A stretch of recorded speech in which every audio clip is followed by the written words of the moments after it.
여기. 자, 보시면 우리가 재무상태표는 자산이 차변, 그다음에 부채와 자본이 대변이었죠.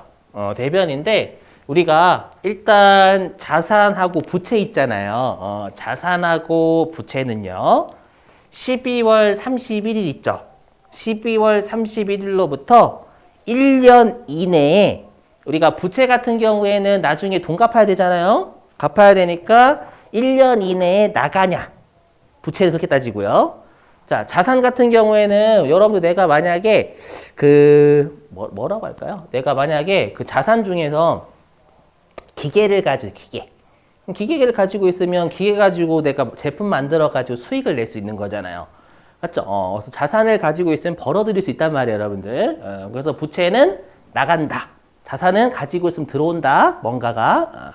그래가지고 12월 30일로부터 1년 이내에 들어오고 나가냐, 아니면 1년을 초과해서 들어오고 나가냐에 따라서 어떻게 구분하냐면, 어디 갔어? 여기. 자산은 유동자산. 요게 1년 이내에 돈이 들어올 자산이 유동자산. 그 다음에 비유동자산은 1년을 초과해서 돈이 들어오는 자산. 이렇게 구분하고요. 그 다음에 부채 있죠? 부채도 올해 연도 말로부터 1년 이내에 상환기간, 상환이 갚는 거잖아요. 상환기간이 도래하는지에 따라서 상환기간이 1년 이내에 도래하면 유동부채. 상환기간이 1년을 초과해서 들어오면 비유동부채 이렇게 구분을 해요. 그래서 여기 보시면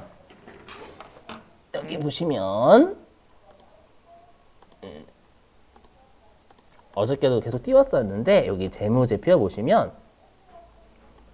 이렇게 회사가 자산이라고 해놓고 이 중에서 유동자산 얘는 1년 이내에 돈 들어올 자산입니다. 유동 이렇게 표현하고요.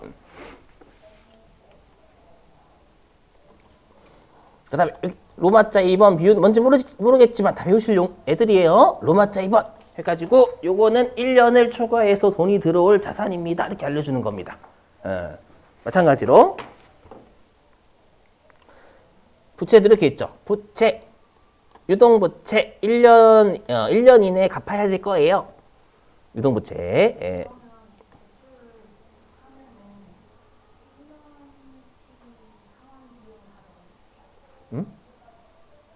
무슨 말이에요? 1년치 상환비용을 다 적다니요? 시점에 따라서 나눠야죠. 1년 초과해서 나갈 거냐, 1년 이내 나갈 거냐 구분해야 돼, 회계는. 그래서 여기 비유동부채, 요거는 1년을 초과해서 나중에 상환기한이 도래해요 라고 알려준다라는 거예요. 이렇게. 자, 이렇게 하고요. 자, 그럼 이제 외워주시는 거예요. 그래서 보시면 아시겠지만 유동이 먼저 떴어요. 비유동이 먼저 떴어요, 여러분들. 그렇죠. 유동이 먼저 기록이 돼요. 그래서 일단 유동자산은 다시 우리 자산은 그 자산을 왜 가지고 있는데 판매하기 위해서 가지고 있니? 또 사용하기 위해서 가지고 있어? 왜 가지고 있니에 따라서 자산은 구분을 합니다. 좀 외워주실 필요가 있어요, 여러분들. 자, 일단 첫 번째. 자, 유동자산은 당좌자산이라는 게 있고요. 그 다음에 재고자산이라는 게 있는데, 재고자산은 이렇게 판매할 목적으로 가지고 있는 자산인데 1년 이내에 돈이 들어오는 자산이면 우리가 재고자산이라고 표현해요. 근데 여러분 우리가 다 여기 유동자산이든 재고자산이든 얘네들은 전부 다 계정 과목이 아니에요. 계정이에요, 계정. 그러니까 자산이라는 계정에, 그러니까 자산이 자산 동네에서 가장 우두머리예요. 우두머리면 유동자산, 비유동자산이나 중간 보스 2명이 있는 거예요. 그리고 거기에 말단 보스들이 있는 거예요. 그 우리가 계정 과목은 조직원이라서 조직원. 여기에 속하는 조직원들이 계정 과목이 되는 거예요. 그럼 우리가 판매 목적으로 가지고 있는 자산의 대표적인 게 어저께 뭐라고 했었어요? 그죠? 상품이나 제품이 됐었잖아요. 그래서 보시면 나중에 다 보시게 될 거예요. 그래서 여기 보이시죠? 여기에 재고자산에 이 회사는 상품이 없나 봐요. 재고자산의 제품, 맞죠? 그리고 제품 만들기 위해서 원재료. 제공품은 나중에 배우시게 될 건데 우리가 제공품은요 현대차 있잖아요. 현대차에서 제품이라는 거 완성이 돼야 되거든요. 근데 완성이 안 되고 틀만 잡혀져 있는 애들이 있어요. 그걸 이제 나중에 배우시겠지만 제공품이라고 불러요. 그래서 요렇게 또 계정 과목이 나뉘는 거예요. 근데 우리가 이 목적이 뭔지 모르면 어디에 속하는지도 모르겠죠, 여러분들.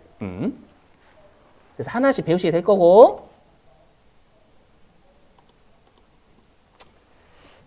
자, 근데 지금은 계정 과목이니까 해당 파트마다 건 바이 건으로 배우시게 될 거고, 지금은 목적을 좀 기억해 두세요.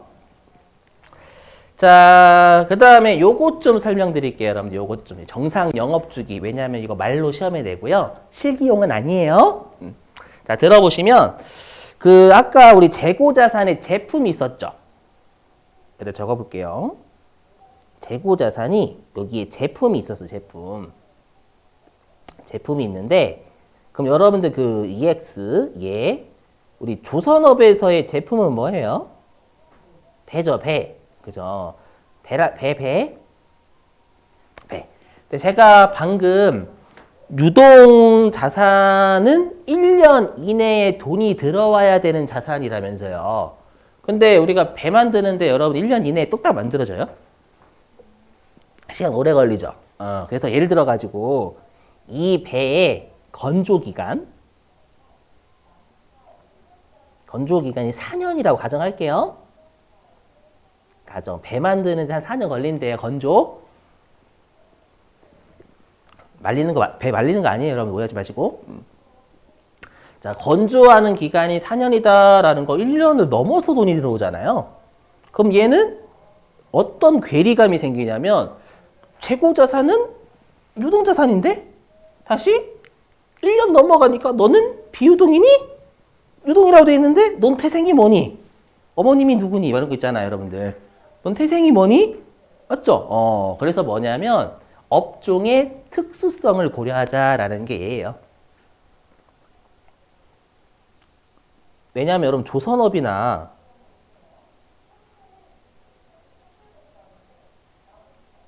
항공기 있죠, 비행기 제조업이나 건설업 같은 데 있잖아요. 만드는데 1년 넘게 걸죠. 그럼 걔네들은 업종의 특수성을 고려해서 무조건 1년 이내에 돈 들어오냐 그걸로 보지 않고 다른 의미를 쓰자라는 거예요. 그게 정상 영업주기예요. 뭐냐면 주문을 받았어요. 그리고 물건을 만들어요. 그리고 팔아요. 그럼 돈 들어오겠죠. 그 기간이 우리 회사의 여기 사례로는 4년을 정상 영업주기라고 불러요. 알죠? 우리 회사는 만들어서 주문받아서 만들고 돈으로 회수하기까지 4년은 주기 걸리기 때문에 그 이내에 우리가 돈이 들어오면 유동자산으로 보겠다라는 거예요. 이해되세요? 무슨 말인지? 그래서 종합하면 야 원래는 1년 이내로 들어오고 나가는 걸로 따지는 게 맞지만 야 얘네들은 업종이 특수한데 얘네들은 좀 고려를 해줘야 되지 않겠니? 무조건 1년 이내는 아니다? 알죠? 그래서 우리 시험에 어떻게 장난을 치냐면 유동자산과 유동부채는 무조건 반드시 1년 이내여야지만 된다고 틀린 거예요. 알죠? 1년을 초과하더라도 정상 영업주기라고 하거든요. 실제로는 용어가. 정상적인 영업 주기. 아시죠? 그 정도로만. 자, 그 뜻이고. 자, 그 다음에 이제 비유동자산 할게요. 비유동자산은 올해 연도 말로부터 1년 초과해서 돈 들어오겠죠? 그죠? 네. 자, 첫 번째. 자, 투자자산. 그렇죠? 대표적인 게 여러분 만약에 삼성전자의 주식을요. 또는 여러분들이 건물이나 토지를 사셨는데 내가 이쁜 말로는 시세 차익을 얻을 목적. 다 목적은 그렇죠. 주식 들어갈 때 손해볼 거야 라고 들어가는 사람 없잖아요. 목적은 그렇죠. 그죠, 목적은. 맞죠? 근데 결과가 좀 안 좋아서 그렇지.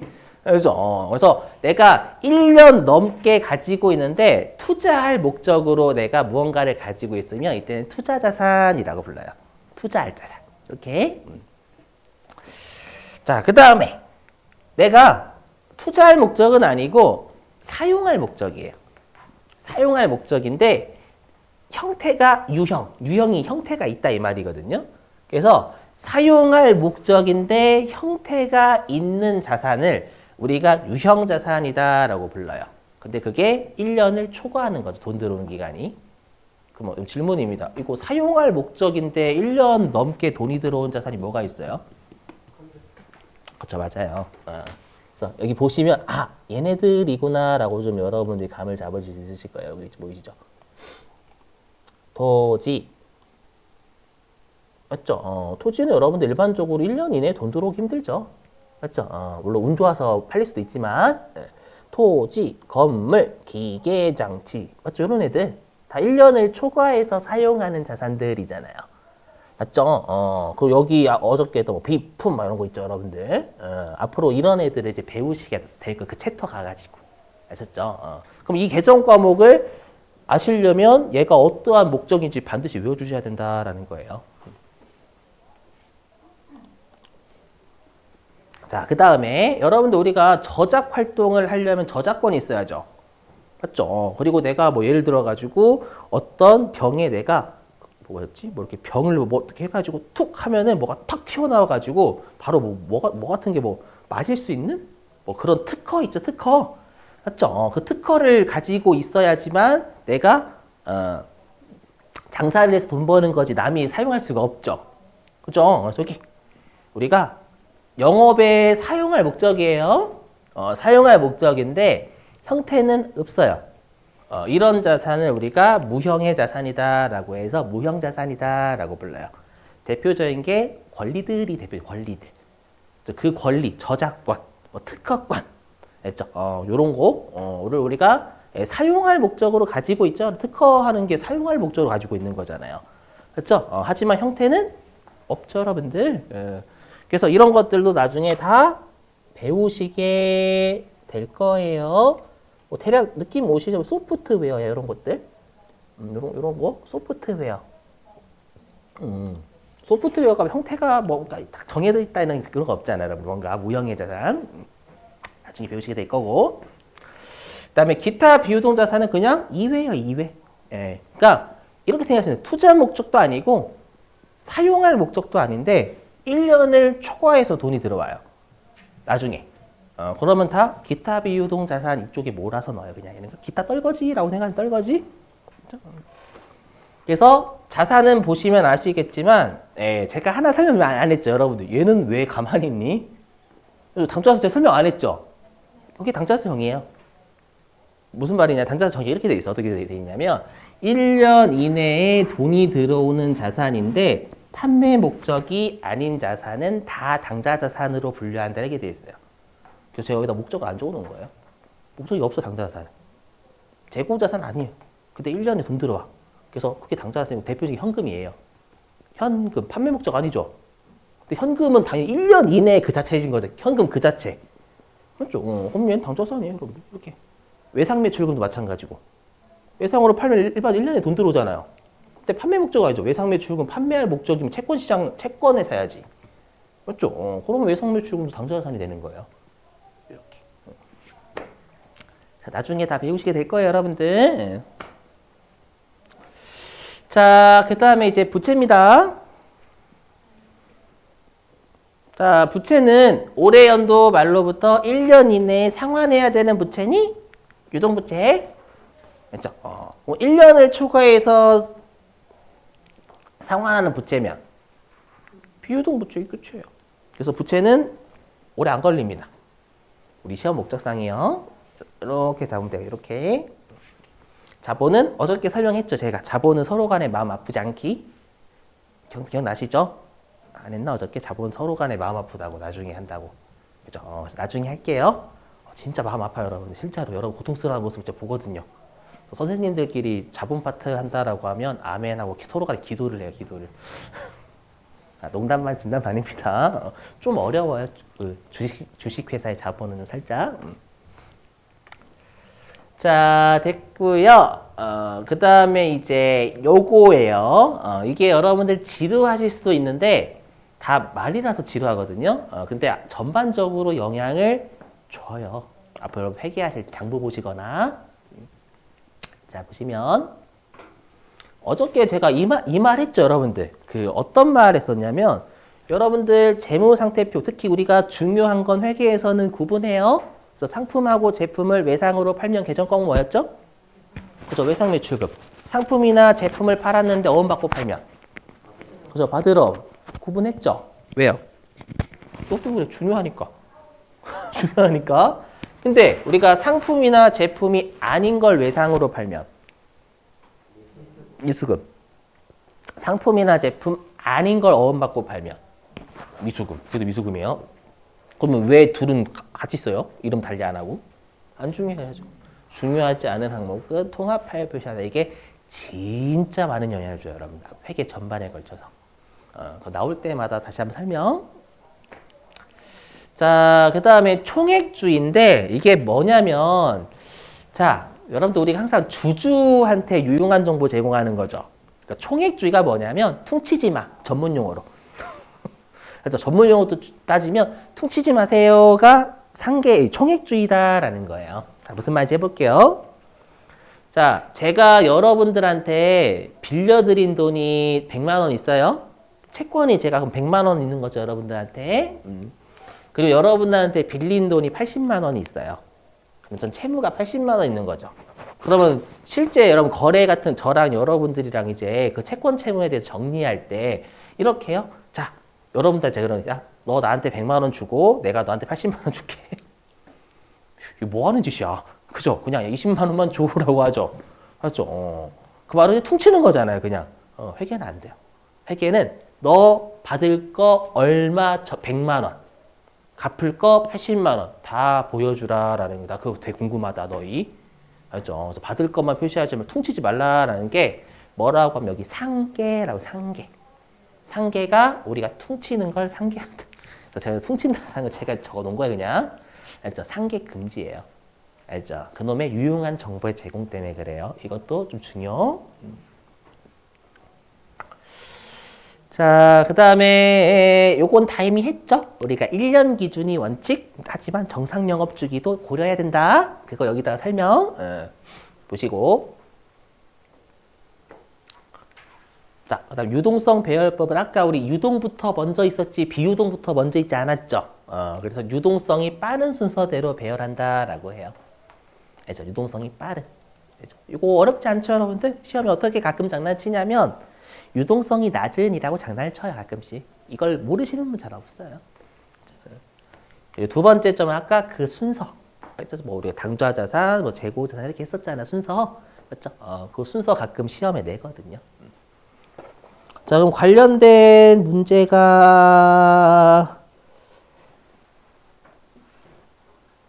있으면 좋은데 없네요. 나중에 문제 있으면 좀 같이 풀게요. 자, 넘어가고요. 많이 지루하시